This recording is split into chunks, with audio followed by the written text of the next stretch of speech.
சில பேர் பிறக்கிறப்பவே வந்து ஃபெமிலியல் ஹைப்பர் கொலஸ்ட்ராலிமியான்ற ஒரு வியாதி இருக்கு. ஓகே. பிறக்கிறப்பவே அவங்களுக்கு அந்த கொலஸ்ட்ரால் லெவல்ஸ் ஜாஸ்தியா இருக்கும். பிறந்த பிற்காலத்துல குழந்தைக்கு அது இருக்கும். பிறக்கிறப்பவே அந்த ஒரு ஜெனடிக் டிஸார்டரோட ஓகே. வருவாங்க. வளர்ந்ததுக்கு அப்புறம் வந்து நம்ம வந்து நம்மளுடைய தவறான ஒரு உணவு பழக்கவழக்கங்களால நம்ம கொலஸ்ட்ரால் சேர்த்து வச்சுக்கிறது அதுவும் ஒண்ணு இருக்குது. ஓகே. ஸோ இந்த கெட்ட கொலஸ்ட்ரால வந்து அகற்றுறதுக்காக இருக்கக்கூடிய ஒரு ஒரு ஊக்கி, ஒரு கருவி ஒண்ணு இருக்கு. நம்மளுடைய அந்த உடம்புக்கு. கல்லீரலுடைய ம். செல் சர்ஃபேஸ்கள்ல.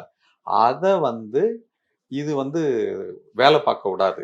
ஜீன் எடிட்டிங் முறை அப்படின்னு ஒரு விஷயம் சொல்லியிருந்தீங்க சார். அது கொலஸ்ட்ரால கட்டுப்படுத்துறதுக்கு எந்த மாரி பயன்பாட்டுல இருக்கு சார்? CRISPR Cas9ன்றது வந்து கல்லீரல்ல இருந்து எல்டிஎல் கொலஸ்ட்ரால கிளியர் பண்றதுக்கு உண்டான ஒரு முக்கியமான ஒரு பணிய வந்து இன்னொரு ஒரு ஜெனடிக் இது மூலமா பண்ணுது. Okay sir. அந்த அது இன்னொரு அந்த ஜெனடிக் ப்ராடக்ட் அப்படின்றது என்னன்னா, அந்த PCSK9 9. அப்படின்னு ஓகே. ஒண்ணு இருக்கு.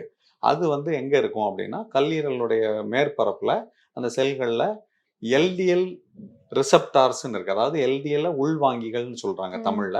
அது என்ன பண்ணும்னா, இந்த எல்டிஎல் வந்து எல்டிஎல்ன்றது ஒரு கெட்ட கொலஸ்ட்ரால் நம்ம ம். ஏற்கனவே சொன்னோம் இல்லையா? ம். அந்த கெட்ட கொலஸ்ட்ரால வந்து இந்த எல்டிஎல் ரிசெப்டார்ன்றது வாங்கி ம். கல்லீரலுக்குள்ள கொண்டு போய், கல்லீரல் வந்து அத சுத்திகரிச்சு வெளியில தள்ளிருது. ஓகே.